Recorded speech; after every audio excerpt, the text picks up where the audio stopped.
This podcast is brought to you thanks to the generous support of Whistler Blackcomb, leaders in delivering adventure. We're kind of having a little debrief session out at the parking lot, and I was like, I think my blood sugars, I'm just going to give myself a little insulin. Hold on. And what was actually happening was I was becoming hypoglycemic. So my blood sugars were quite low, but I didn't have my alarm.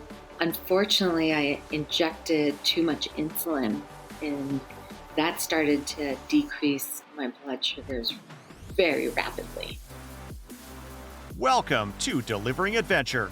This is the podcast that explores what it really takes to share adventure like a pro, with your friends, your family, and as a profession. My name is Chris Capio, and I'm coming to you from Whistler, British Columbia. And I'm Jordy Shepard, recording from Canmore, Alberta. After a lifetime of working extensively in different parts of the adventure guiding industry, Chris and I have teamed up to launch this podcast. In each episode, you will hear top adventure guides, managers, marketers, and athletes share their best stories, advice, and trade secrets. The goal of this podcast is to share how you can take yourself and others farther from the mountains to the office and beyond. In 1943, the American psychologist Abraham Maslow shared his now famous hierarchy of needs in the Journal of Psychological Review. If you haven't seen it, Maslow's model outlined the 4 stages of needs that must be met before we can become self-actualized, or, put another way, we can fulfill our full potential. These 4 stages, or 5 if you include self-actualization, which is really the goal, are often depicted visually with a pyramid. Viewed through the lens of delivering adventure, our psychological needs are the base of the pyramid. These include our basic needs of water, food, shelter, and warmth.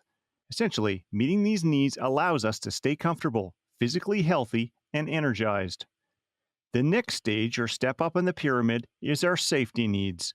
These encompass the security and protection of our physical, emotional, mental, and financial well-being. Above safety is love and belonging. This is where we have a sense of connection to others on a social level. An example is feeling included in group decisions.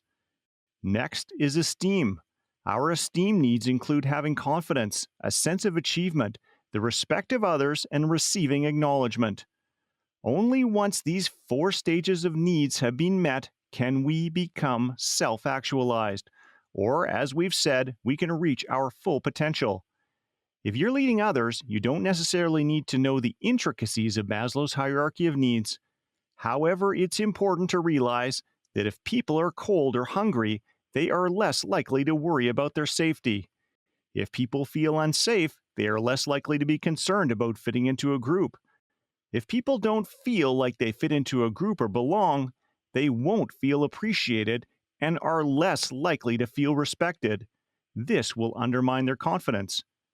And if people can't feel good about themselves, they won't be able to fulfill their potential. Underpinning all of this is meeting our physical needs. If we are hungry, cold, hot, dehydrated, or our homeostasis is out of balance, or our bodies are not able to perform at their best, fulfilling the rest of our needs becomes much harder and the pyramid can crumble. Not only that, but it can also compromise our ability to make good decisions, negatively impact relationships with others, and shorten our adventure lifespans. This is why practicing good self-care is so important. One person that knows this all too well is Sarah Janin. Sarah is a type 1 insulin-dependent diabetic who currently guides splitboarding, skiing, rock, and alpine climbing. Sarah is on the final leg of working towards becoming the first IFMGA certified mountain guide who has type 1 diabetes. Based in Boulder, Colorado, Sarah is a certified AMGA, that's American Mountain Guide Association, rock guide. Sarah became one of the first certified female splitboard guides in America this March of 2024, making history. A splitboard guide is a ski guide that snowboards instead of skis.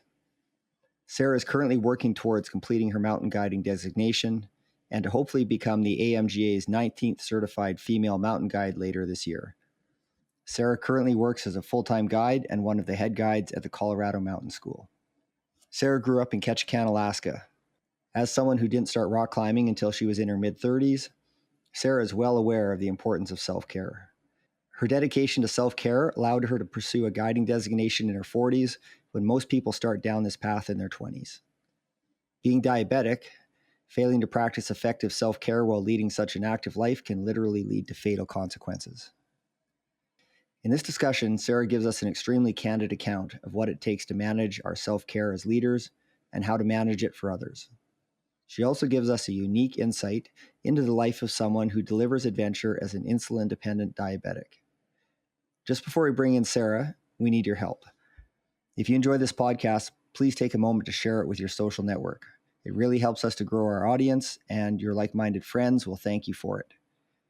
Thanks to our many listeners who have already been sharing our Facebook posts and telling their friends about the show. You're awesome.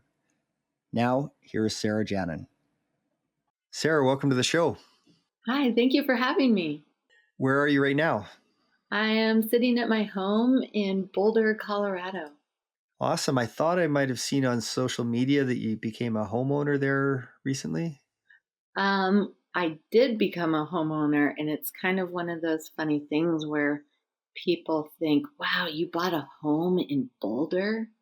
And we got into the affordable housing program here. So that took us a couple of years, and we are so excited that we did because we absolutely love our house here.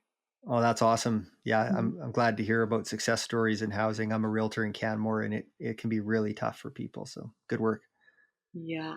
So tell us about your path into the adventure industry and what you're doing right now.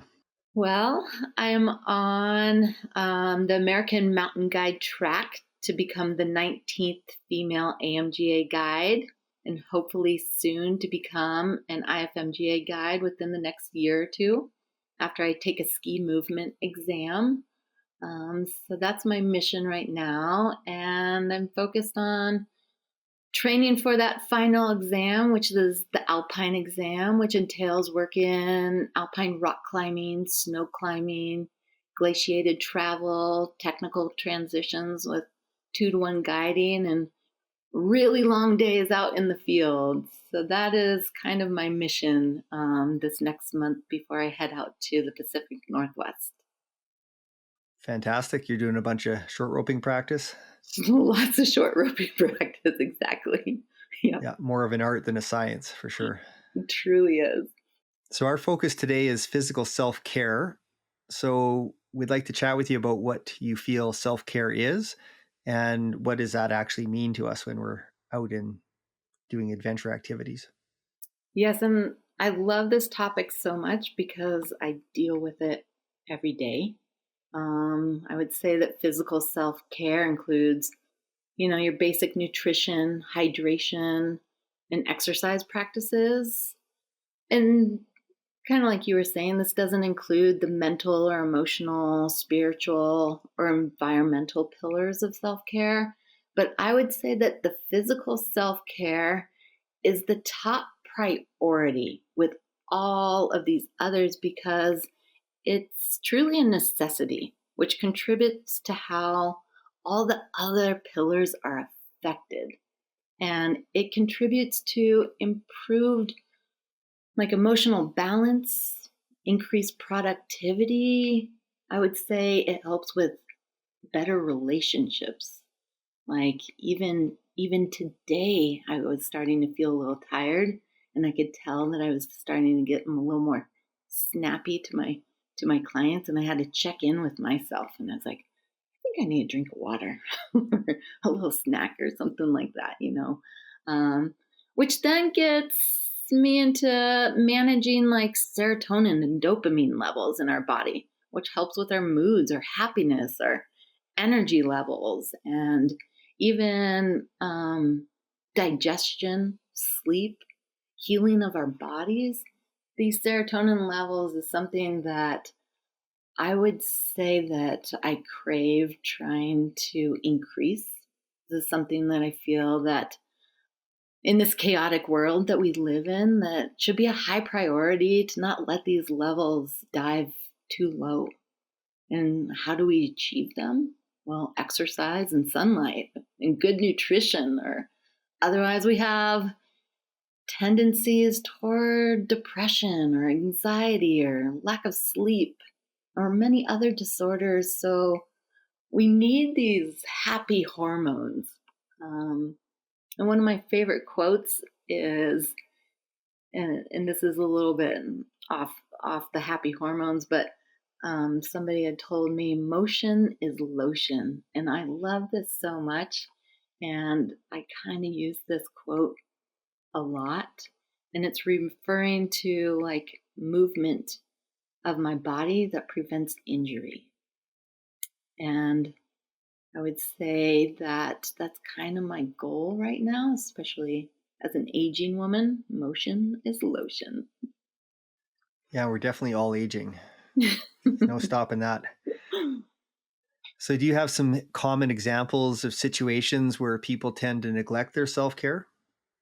Oh, I have a few examples of people that neglect their self-care for sure. And whether it's my fault for not taking a long enough break or maybe not being able to see the importance of resting long enough.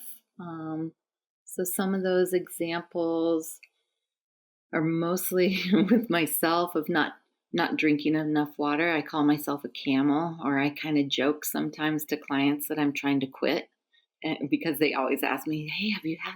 I don't see you drink any water." And it's like, "Yeah, I'm trying to quit." So it's one of those things that it'll hit me when I come home, and I'll be ravished, didn't eat very much that day, or just can't drink enough water. And I'm trying to do electrolyte care at night. So I do tend to see that in myself more so, I think, than my clients. And so when it comes to delivering adventure, why is practicing self-care so important? Self-care for me, working in this industry, being able to deliver adventures daily is just part of my daily ritual because this is my livelihood. And I don't want an indoor career at this time in my life. Maybe eventually, but not right now. I want to continue as a mountain guide. The importance of this practice comes down to maintenance, self-preservation, I think, at my age. I got into guiding at an older age because, well, I didn't start until I was about 20 years, I didn't start when I was 20 years old. I started more when I was 35 years old. And so now I'm going on to being 46. And I find that this actually inspires a lot of guides going into the field or questioning whether they should go into the track. And they're like, wow, you're on the track and you're going on to 46 years old. Like, I still have time. I'm like, yes, you still have time. I didn't start until rock climbing until really truly at 35, 34 years old. So, practicing self-care is kind of, I think, why I'm able to be at this point of my life in guiding. Yeah, I think for our listeners, whether you're younger or older, but especially for the younger ones, pay attention to what Sarah's saying, because if you practice self-care early on, it does give you longevity and reduce injuries. Absolutely. Yeah, I find that self-care I practice is so much different now than even 5 years ago. I kind of want to continue this career for many, many more years. And I have to factor in like more healthy choices nutritionally, as well as like body treatments, physical therapies that I tend to go to. I have 4 disciplines throughout the year that I have to be able to be exceptional at: alpine climbing, split boarding, skiing, ice climbing, rock climbing, sport versus trad. So to have the ability to guide all of these disciplines, I must be at like a peak performance. Basically, my days off are not just solely doing what I love, but it's also training and keeping this body in pristine shape and having the endurance to work this career without injury, or at least being able to recover quickly from these injuries, as well as performing at a high level or higher level than my clients. Can you give us an example of a time when you neglected your self-care and what that might have cost you? Oh, yeah. I would say, yeah, neglecting self care is kind of very individualistic, I feel. For me, I think it falls under my laziness or a lack of energy or time to keep up with the consistency every day. I fall into I don't feel like being diabetic today, and I just want to get on with what I'm doing.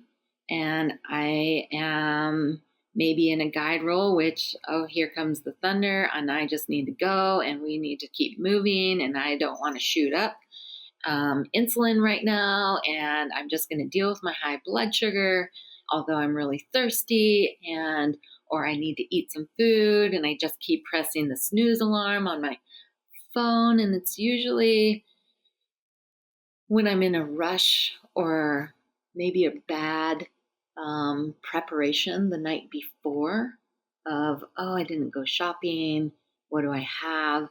I have a lot of bad snacks that I'll just put in my bag. And I would say that maybe a lot of people just have like a little bit of a lack of awareness, maybe of how much water should they drink, how many electrolytes, tabs, and You sent us a story when we were prepping for the interview here, about where you lost your blood sugar monitor while guiding. Can you tell us about that? oh, yes. So I have a device on my arm. It's called a continuous glucose monitor, which I call the CGM. And it is an absolute game changer of a device because it monitors my blood sugar in real time, and it connects to my phone so I get to see where I'm at. And it reads every 1 minute. And so this device, as I was climbing in Red Rocks, got rubbed off of my arm, and I didn't think much of it. And I was like, I haven't had this device for very long. And of course, now I'm completely addicted to it and I don't know what I'd do without it. But I thought to myself, as a kid, I could feel where my blood sugars were, and I could monitor that pretty easily. I'm not going to worry about it. Just kind of put it in my pocket and continued guiding. And basically got down to the parking lot, drove to where their cars were out in Summerland and dropped them off. And we were kind of having a little debrief session out at the parking lot. And I was like, I think my blood sugars, I'm just going to give myself a little insulin. Hold on. And what was actually happening was I was becoming hypoglycemic. So my blood sugars were quite low, but I didn't have my alarm. And unfortunately, I injected too much insulin, and that started to decrease my blood sugars very rapidly. And I tried to stand up, and my knees wouldn't hold me, and they kind of gave way. And I tried to stand up again, and the lady's like, "Hey, you okay?" And of course, at this time, I'm kind of blacked out. Nothing makes sense. There's no communicating to me when I'm this low. And what happened was I ended up taking a step backward, and there was a cement parking block there, and I tripped over it and I fell, and I hit my head on the cement ground, slammed it, and they thought I broke my skull. That's how hard they said I had hit. I don't remember any of this. I don't recall it at all. They said I stood up again, and I did the same exact thing. So I fell again and slammed my head. And this is when they called the ambulance. Yeah, that's super So, scary. yeah. Uh, So unfortunately, I had this huge just noggin on the back of my head where it swelled up. But they ended up calling the ambulance. The ambulance came and they put me in the back of the ambulance. And when I came to, the EMT said, "Man, we tried to prick your finger over 5 times and couldn't get any blood. And we looked at your fingers and we could tell you're a rock climber because of all the calluses of trying to prick my finger." And they couldn't believe how many times it took them to try to get through those calluses from climbing. And so I came to and I was like, oh, wow, I'm in the back of an ambulance. I have definitely been here before. And I knew right away what had happened because I got an IV in one arm and sugars coming through, some dextrose in my IV bag. And the ladies were sitting there and they were crying and they couldn't believe I was alive. And they were like, wow, you hit your head so hard. I don't know how you didn't break your skull. And one of the women, her husband is a doctor, and he was very upset with me. Oh, he was pretty livid and told me I was very irresponsible and that I shouldn't be guiding. And so that hit me pretty hard, I would say. And Yeah, that's so, rough. yeah, that was hard. So then a couple days later, I was supposed to take her out again, and she let me know that she was unable to go out with me anymore, that her husband wouldn't allow it. So, Yeah, yeah. well, fair enough, I guess. Yeah. Yeah, she's got to feel comfortable there. Yeah, and that was a big wake up call to me because I'm so in tune with my body, and I've always been so in tune with my body. I would say maybe more than like a regular person because I go through many different feelings given my blood sugar levels. Let's dissect this a little bit to come. Why did you get to that point? What brought you to that point in terms of your self-care or lack thereof that day, or even the day before, like leading up to it? Or walk us through it. Yeah, I would say it was just not being in tune with my body like I thought I was. And I thought, oh, I have already eaten a snack on my way out, and I haven't done any insulin today, but my metabolism was cranking that day. And it's so different every single day. I could be somebody who eats the same thing and does the same exact activity on like the daily, and my metabolism, my blood sugar levels will be completely different from one day to the next. There's no rhyme or reason for it. And it's something that on my diabetic forums, we all kind of discuss and talk about. They're like, man, today it felt like I just injected a bunch of saline instead of insulin. How come it's not working? And I've been like, oh, I have been there too. So on this particular day, I wasn't listening to my body very well. I thought, okay, I ate a snack. I haven't done my insulin. It's time for me to do my normal insulin. So it's now I should shoot up. And so that's just what my mind told me. And so I did. And oh man, that put me right in the opposite of where I wanted to be. It brought me to hypoglycemic, and when I thought I was hyperglycemic. Yeah, totally going the wrong direction. Exactly. And so it was just me not being in tune and thinking, well, this time tells me I should do this, but I wasn't listening to myself. And what I should have done is use my backup, and that is to use my glucometer. And it was right there in my car, and I Old knew school. old school. Yep. Yeah. Right there in my car. And I knew I should have done it. And why didn't I do it? It was like, man, I kicked So myself. do you feel like there was kind of like it wasn't actually an accident or an incident, but it was a thing that happened, right? With regard to self-care. Do you Mm-hmm. feel like this, like it kind of one thing led to another, and it sounds like it kind of accelerated and spiraled a bit on you to the point where you really were not in control at that point? Oh, absolutely. When I hit like a certain um, glucose level, I black out.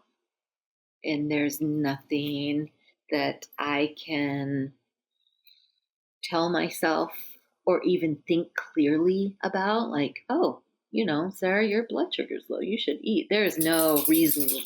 There's no, there's nothing.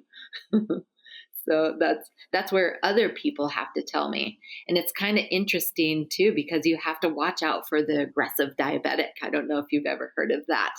Um, but it's where people will come up, and if you're a low diabetic, you're kind of like the Snicker bars commercial of being so hangry, and you're like, I will tear you up for food. And if they're like, hey, you should eat something, I might yell back, no, you should eat something.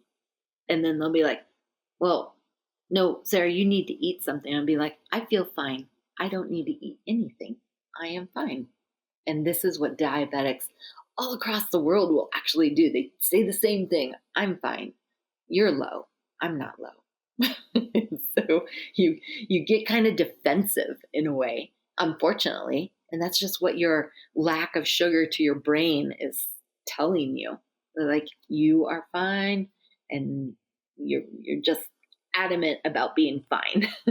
So Well, and I at that point, it's kind of like me arguing with a rocket scientist about the rocket launch, right? yeah. And they're coming back with sort of some belligerent kind of. I'm like, well, I think something's a little off here, and they're like, oh no, it's fine. You don't know what you're talking about, right? And so with a diabetic, I could be have a diabetic client or a co-guide or whatever that I'm out with, and I'm like, well, maybe you kind of need a little of this, or you seem a little off, and they're like, no, I'm totally fine. It's like, okay, well, you're the expert in this. You live it, right? So Hmm. I guess I'll let that go. And then maybe it gets beyond the point where it's like, well, now you're not talking to me. So I guess we'll dial 911 and then go from there. And so, you know what the trick is to get a diabetic to eat is you say, hey, I'm hungry. This is really tasty. Do you want a bite? And if I'm like, no, that doesn't look good. Oh, this is so good, though. You should really try this. This is delicious. And so pretty soon you're like, okay, I'm curious now. I want a bite. So that's kind of the trick I have learned, especially with my partner. He'll be like, this is good. You want some? Okay. So with diabetics and small children Yes. at dinner time. Yes, exactly. Just treat me like a child. Sarah Janin's advice. Awesome. So, Yeah. Sarah, sort of continuing along this line, then, for our listeners out there that may be in a position where they're leading or guiding others who are diabetic, what are some of the other things that they need to be aware of, and what are some other strategies that they can use to ensure that they do look after their own self-care so that they can go out and achieve adventure? Well, I would say one of the biggest things with me is that my alarm will go off very loudly. It's on my phone, and it has an obnoxious alarm, and I can press snooze, but it won't stop. It's a continuous, and so I can't ignore that one for too long. And any diabetic with a CGM will have the same alarm, and so if I ignore that,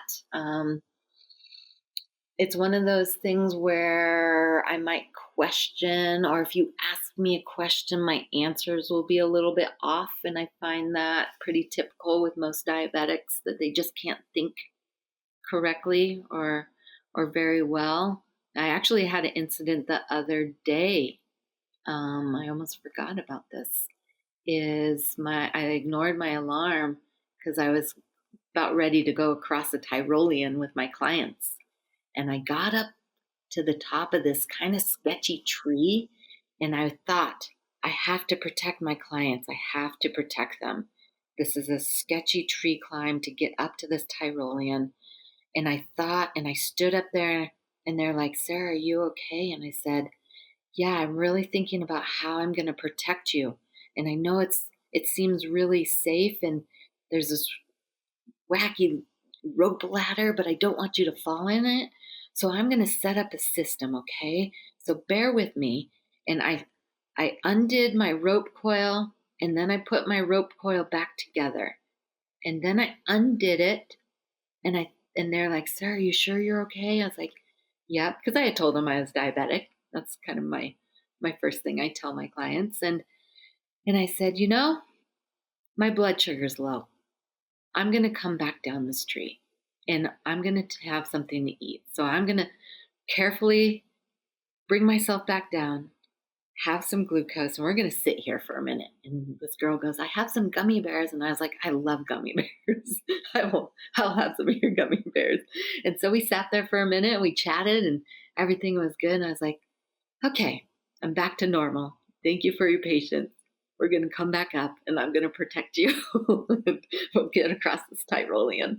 And it was so nice to be able to be open and not to hide it, because everything, when you're more transparent with people, just goes so much more smoothly. And I was really grateful for my understanding clients. I mean, that is such a great point, right? To be able to be open when we're not comfortable or we're not at 100%, to be able to share that and then do what needs to get done to look after yourselves. Jordy and I, before we came on the interview with you, we were discussing, some of the challenges that people have with blisters, for example, and not taking time to deal with blisters, or in the wintertime when I'm teaching skiing, people not wanting to deal with their ski boots because they're uncomfortable, or to put on enough clothes, or to deal with the fact that their skis that they have aren't appropriate for what they're going to be doing that day, which sets them up for a much more challenging day. Or like you talked about, drinking enough water or taking a break to eat something. All of those things that people tend to want to kind of soldier through. I find that when I talk to people, if I ask them how they're doing, the common response is often, I'm fine. And I've learned to say, listen, we don't want fine. Like, I'm not looking for fine. I'm looking for great. So what can we do to make you great? Because I don't want you to be fine. A fine can be 4 or 5 or 6 out of 10, and we're shooting for 10. So what does it take to do that? And I think when you have those conversations with people, they tend to be a lot more open to hearing what you have to say when you're encouraging them to do something. I was biking today with a couple from Germany, and we stopped at a viewpoint, and I asked the guy, he actually had his water bottle in my pack, and I asked him, "What, do you want some water? You thirsty?" He's like, no, I'm fine. Then I stopped and pulled out my water, and then he's like, well, okay, if you're getting your water, then okay, well, I may as well get some water then. And he just didn't want to have to go through it because he thought it was going to inconvenience me, which wasn't the an issue at all. And so, when you're looking at how you're managing yourself and your guests and you're guiding, what are some of the other strategies that you use to ensure that you're practicing good self-care and they are as well? Oh gosh, practicing good self-care. It's um, kind of along the lines of what you just said, is like me pulling out my water. And I kind of tell my clients, when I pull out my water, you should pull out your water. When I have a snack, you have a snack. And so I would say, when it comes to practicing good physical self care and delivering these adventures, preparation is a big one for me. So, preparing food for big trips or even the night before an adventure, I need to think about, do I have enough protein? Do I have enough sugar in my pack, salted snacks, electrolyte powders? And that's something that I tell people, bring a variety of different snacks from savory to sweet to salty, because I deal a lot with high elevations here in Colorado and guide a lot on Long's Peak, which goes up to 14,000 feet. And a lot of people don't feel like eating their PB&J at 14,000 feet. That does not look tasty. But maybe that bag of potato chips might be a little bit more inspiring to eat. So, just a variety of snacks is one thing, as well as doing my stretching, foam rolling, like right before I got on my podcast after guiding today. I grabbed the foam roller and I was like, wow, my back is really hurting because I was high ratio guiding 3-to-1 today. And I just needed a foam roll out my back and let it all pop and crack and stretch a little bit. And after listening to Dr. Stone's podcast, he said, before you grab that drink after work or after skiing or after guiding, he said, go stretch. And I have kind of been starting to do that a little bit more. So, yeah, sometimes I just head to the gym, do few sets of band exercises like on my way home, because the second I go home, it's really hard to get back out.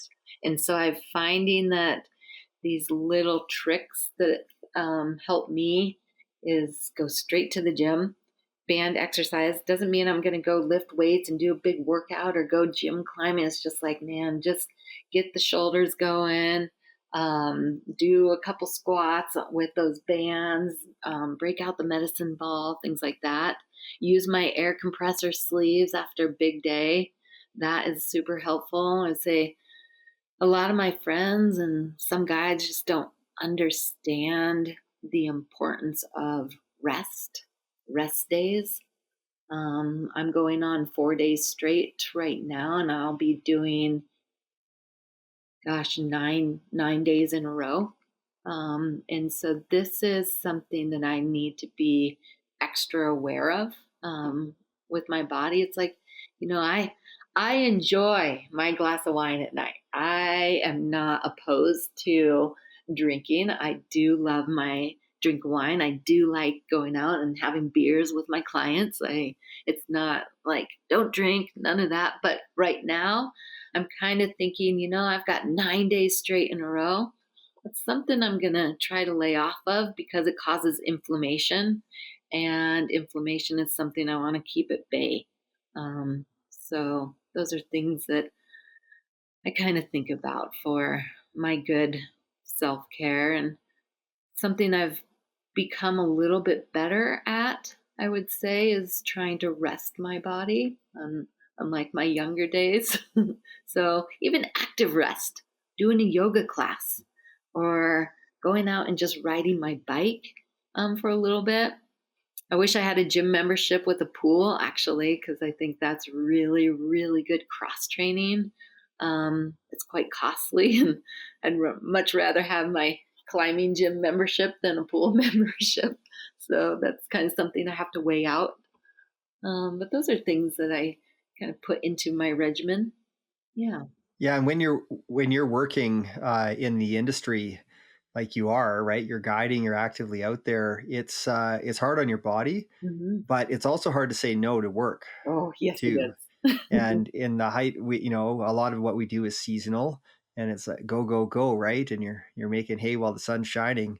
Yeah. And I've had a guide examiner when I was going through my guide courses, and they're several examiners on the course, and they're talking about things like self-care, and be careful when you get out into the big wide world of guiding, because it can eat you up, right? And you can find yourself just going from gig to gig to gig, and filling. You get a week, maybe 2 weeks on doing something, and then a week off, but then you fill that Yeah. week, right? And then you go Mhm. back to 2 more weeks on a shift, say heli skiing or something, right? And it wears on you. But then that same instructor, that same examiner, we're talking after the little learning session there, and it comes out that he's on 6 weeks straight. And he's actively working on this course, right? And it guiding and instructing and examining, right? Mhm. It's like, you're not really following your own advice there, because it's in the busy part of the season, and when you're in demand, when you're good at this stuff too, right? You both raised a really good point around that idea of pacing. The first training course I did was with Outward Bound, and we were on a trip up to go onto the Pemberton Ice Cap, which is northwest of Whistler, near Pemberton. And we were meant to be driving up to the tree line and then ski touring up onto the ice cap from there. Well, it turned out that there was actually a rock slide and the creek had washed out, and so then we had to do about a 10K approach on a logging road. And so now we're further away from our destination, and we are carrying a lot of stuff because you've got all your equipment for 7 days. You're camping in the snow, but now you're carrying all your ski stuff as well, so the packs are pretty heavy. And I remember our instructors, we got up to fairly high elevation, but we've really only been traveling for maybe 5 hours, and it's like 2 o'clock in the afternoon, 2:30 in the afternoon, and they just said, listen, we're going to camp here. And I'm thinking, why would we camp here? Like, we have so much farther to go. We are already starting. We actually haven't even got to where we were going to drive to yet, actually.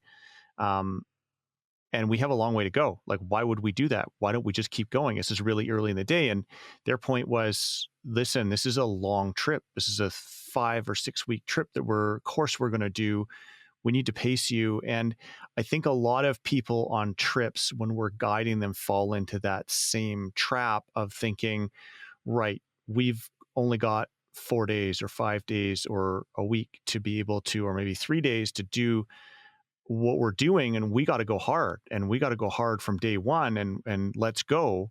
And conditioning them to think that, listen, pacing yourself is part of our self-care to ensure that we don't run ourselves into the ground early on, that we don't get blisters on our feet or wear our body out or run out of energy or all of those sorts of things. And that educational piece is really important. And I think that as leaders, when you look at people that are the real professionals, they are very good at communicating what that standard is. It's like, listen, this is what I do to look after myself. This is what the pros do. When I look at other people that are doing this at a high level, this is what they're doing. And so this is what you need to do, and kind of setting those expectations, I find is super helpful. And then that checking in process, our last episode that we talked about risk tolerance with Robin Barnes, and she used a number scale to figure out how people are doing as far as their risk tolerance is, but also making sure, I think, that we do that with our guests. It's like, okay, right now, what are you feeling right now? How do you feel? Is out of 10? And if they come back and you see the trajectory is either staying the same, which is great, or maybe it's starting to go down through the course of the day, then it's like, okay, well, last time I asked you, it's an 8, and now we're down to a 6.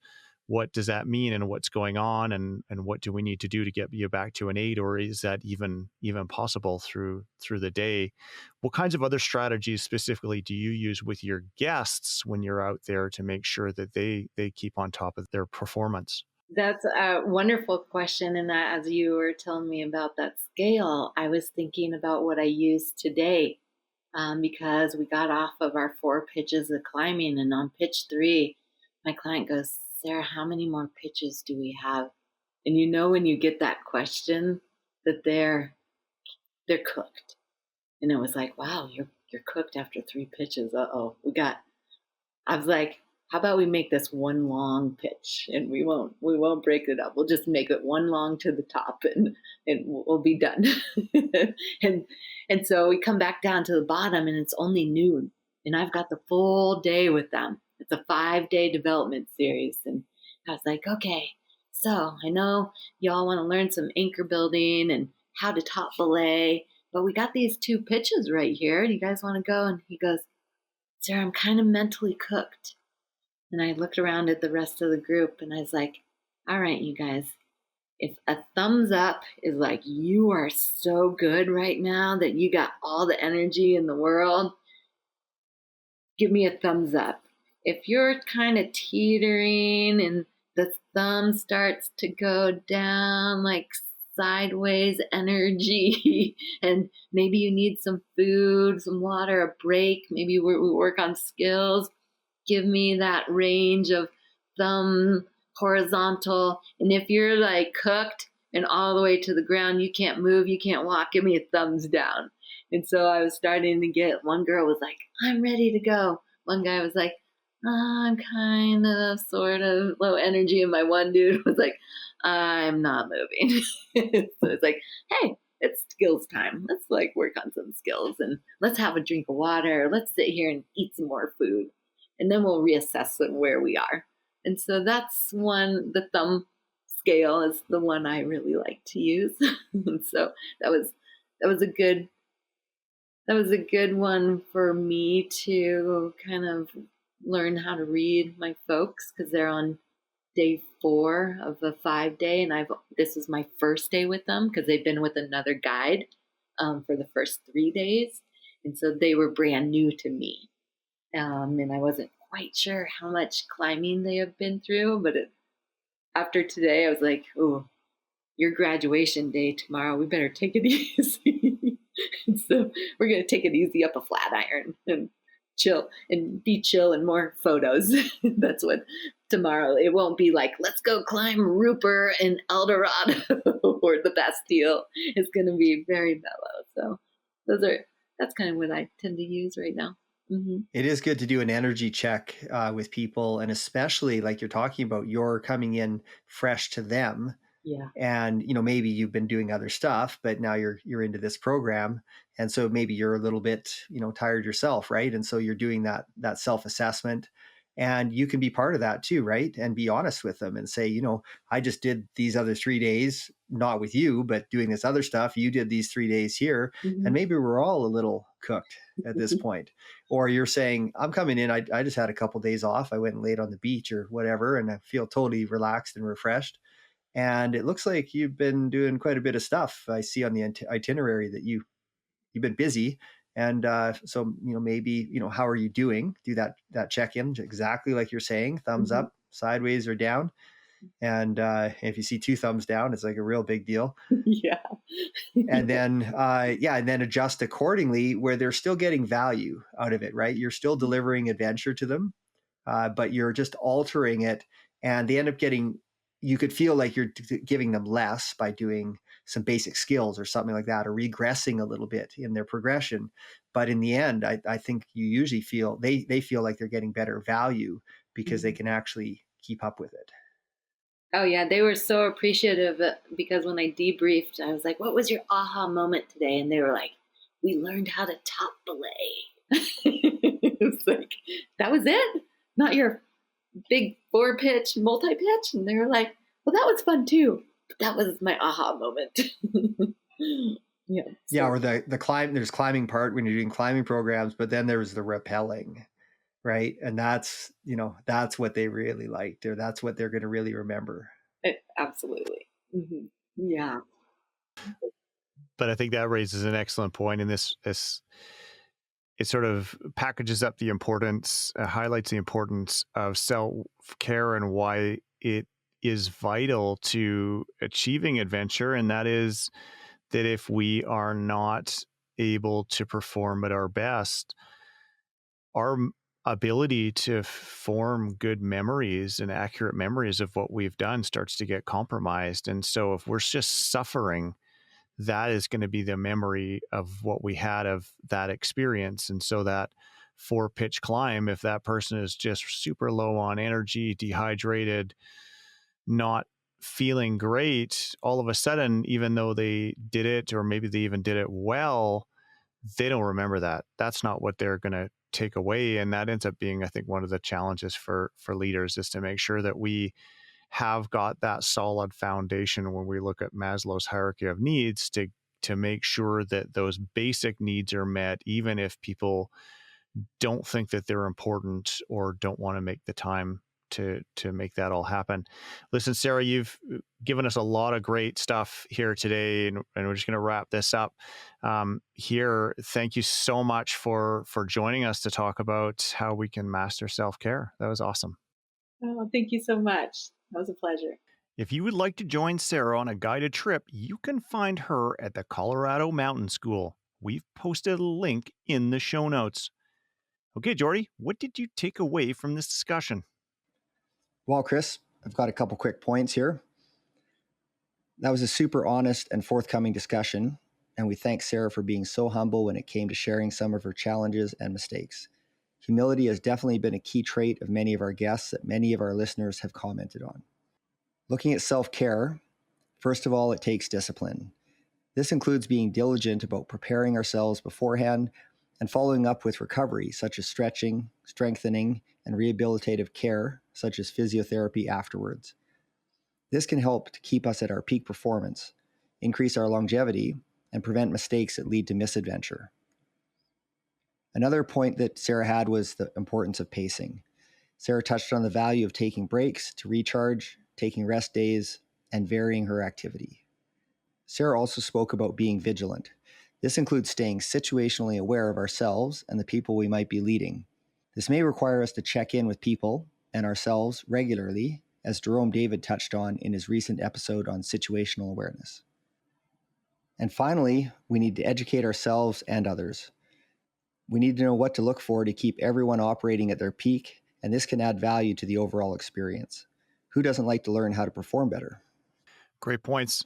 Adding to this, Jordy, was your comment about the difficulty of professional guides and coaches and instructors to say no to work.